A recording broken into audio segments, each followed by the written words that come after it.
आज आम गोटे घांट तरकारी बनइबा तो से सब इंग्रेडिएंट्स दरकार जो सब दरकार सब दिखाई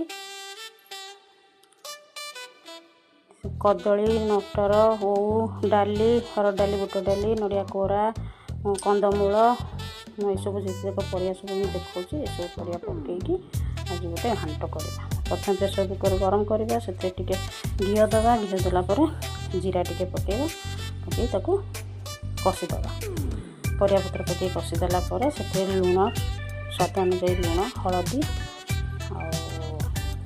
गरम पानी टे दे हुइसिल दीटा देदेबा।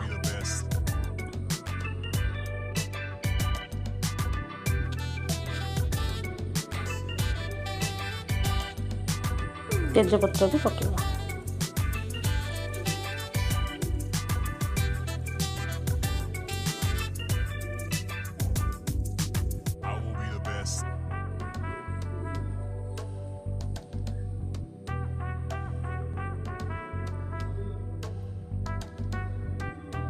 दीटा हुइसिल दे सारा प्रेसर कमेला काढ़ा देखा सब ये सीझी जाइए ठीक ठीक भाव में सीझी एवं गोटे छुंक दबा से पियाज पकेबा फुटण लंका तापर अदा रसुण छेचा ये सब देकी गोटे छुंक दबा तापर जीरा गुंड लंका गुंड पकईकि नड़िया कोरा थी नड़िया कोरा तापर दे दे।